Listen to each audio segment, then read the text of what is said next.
Welcome back to The Price of Business. I'm your host, Kevin Price, talking to you about you and your business. I tell you, something that doesn't get a lot of attention, but I think is certainly worthy of it is, what transpired in the Ukraine with the obvious assertion of, what do you call it? Landlust by the Russian government being done in a very autonomous sort of way with guerrillas, with a very Viet Cong type feel to it. It's the 1960s all over again. And, and there's so much naivete and so much ignorance about it. And now what we're finding out is that there's some interesting background stories that took place. We get this one from Ukraine Today. Hello and welcome to Ukraine Today's press review. I'm Rahim Rahmatullah. In today's program, we'll focus on one report, which is a Fox News special. It leads with the headline, UN paid Russian air charters hundreds of millions while Putin invaded Ukraine. The writer George Russell says that in the 14 months since Russian President Vladimir Putin annexed Ukraine's Crimean Peninsula and sent proxy fighters to invade eastern Ukraine, Russian companies have won more than $212 million in United Nations contracts to ferry troops, supplies and equipment on peacekeeping missions. What's more, he says that America has been one of the key sources of this money.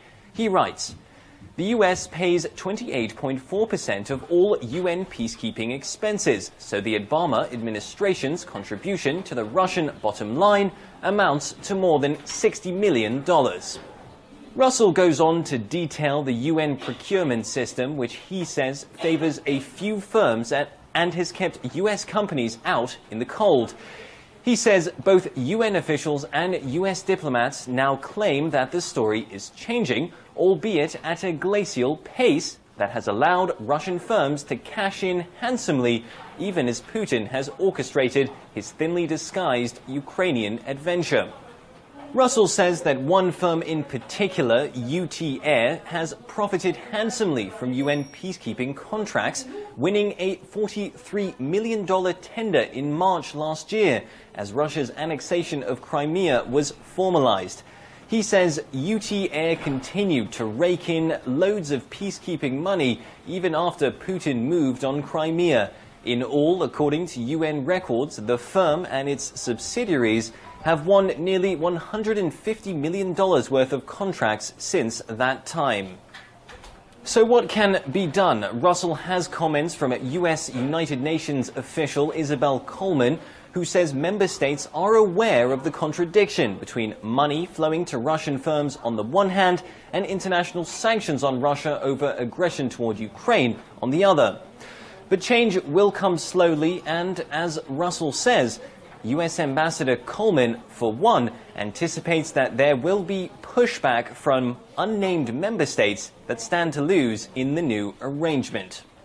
So an interesting look there from Fox News, which sheds light on how, behind the scenes, the West's mission to isolate Russia over its aggression in Ukraine is proving much more difficult than might have been expected. It would seem then that if Europe and the US are really to make the Kremlin feel the consequences of its actions, there is still some way to go. That's all we have time for today. Join us again tomorrow for another press review. In Kiev, this is Ukraine Today. Yeah, while Kiev is still there, I'm glad he's giving those reports. That's interesting. What do you think about that, Sigmund Kramer? Well, it's shocking, not. No, but it should be. It should be. It should be. That's the part that's so disconcerting, is that we should be all up in arms, and of course we're not, because we've had so much of this kind of backhanded, bizarre activity from this administration, not only in foreign policy, but domestic policy and across the board. We're desensitized to it. But it's not just this administration, it's the UN. Oh, yeah. Don't forget, the UN is the most corrupt global organization, and they look after their own. And here's the interesting thing. You want to know how many billions of dollars Vladimir Putin is worth? A lot. I mean, all of the, since the communist regime broke apart and basically were taken over by thugs, by Russian mafia, he rose to the top, the cream of the crop, and he has been making billions off of these guys, corporatists and gangsters, for many years now. Well, how do you think he makes this kind of money? This kind of thing happens where He looks good without a shirt on.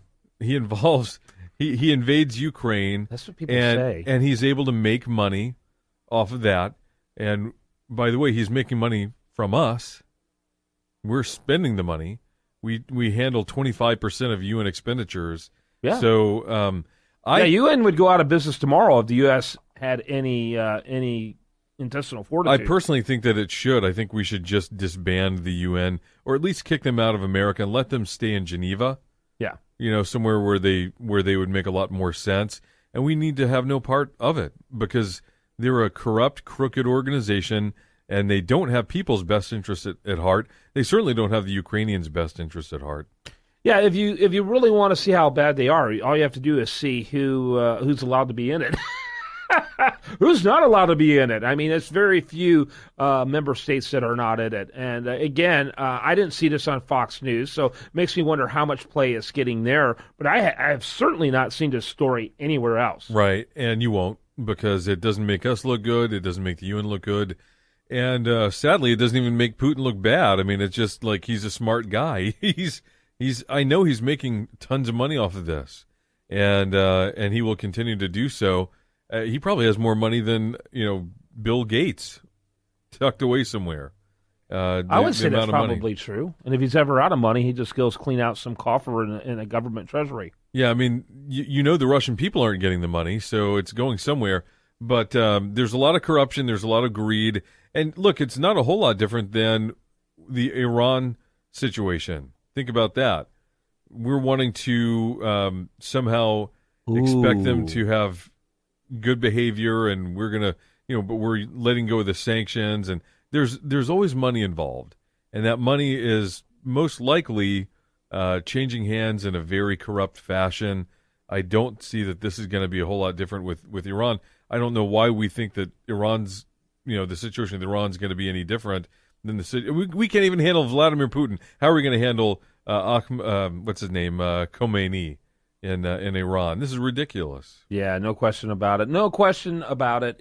That's a good point, by the way. So we're taking the spoiled, entitled teenager approach with Iran, like we've done with so many other rogue regimes, and we've seen how well that works. Yeah, and it's continue.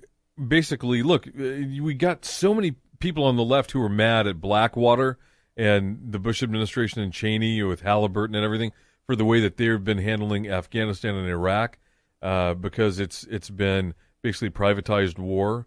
What is this? The UN is privatizing war. They're giving millions upon millions, hundreds of millions, to supposedly human intervention in the Ukraine.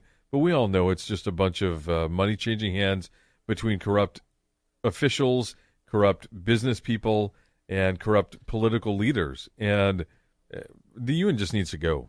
Yeah, and by the way, you can get your own franchise to start your own wars wherever you want to. Oh no, that doesn't. No, work that you way. probably could. Probably Yeah, it wouldn't surprise me. We did that in the in the Banana Republics with the CIA. Yeah, so why should we have all the fun? Yeah, that's true. Well, privatize. That's, I guess, what happened in the Reagan years. Yeah. And not just the Reagan years, it's a multi-generational deal. So, and before I get all kinds of hate email on Reagan, just look at my name and look up the word Ronald Reagan and see what you get in a Google search. All right, when we come back, much more for you. We're going to obviously have this over at usdailyreview.com, very timely, and stay tuned for more right after this.